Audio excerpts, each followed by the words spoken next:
প্রতিদিনই আমরা বলি এই মাসে টাকা বাঁচাবো, কিন্তু মাসের শেষে কি হয়? পকেট ফাঁকা, ব্যাংক অ্যাকাউন্ট শূন্য। কখনো ভেবেছো কেন এমন হয়?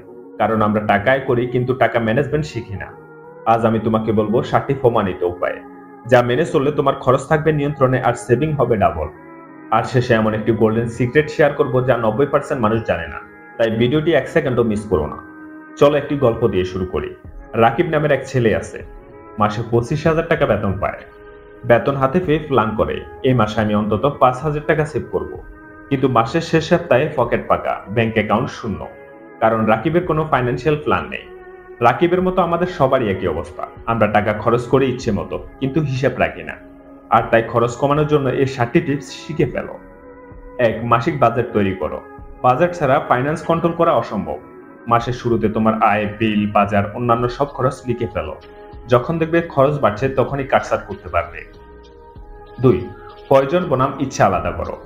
অনেকে নতুন ফোন, নতুন জামা কিনতে গিয়ে সেভিং এর টাকা উড়িয়ে দেয়।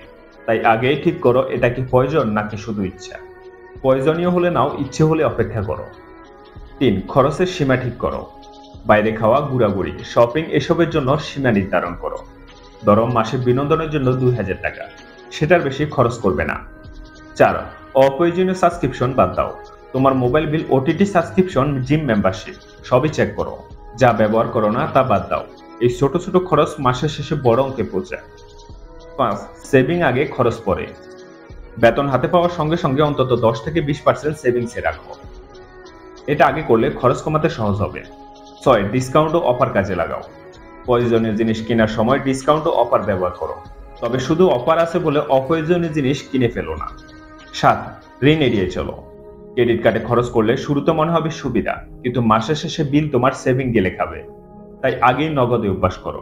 সর্বশেষ একটা গোল্ডেন টিপস, খরচ কমানো মানে নিজের সুখ কেটে ফেলা নয়, বরং স্মার্ট ভাবে খরচ করা। আগে থেকেই শুরু করো, মনে রাখো টাকা নিয়ন্ত্রণ না করলে টাকা তোমাকে নিয়ন্ত্রণ করবে। ভিডিও ভালো লাগলে লাইক করো, সাবস্ক্রাইব করো আর কমেন্টে লিখে জানাও তোমার সবথেকে বেশি খরচ কোন দিকে। ধন্যবাদ।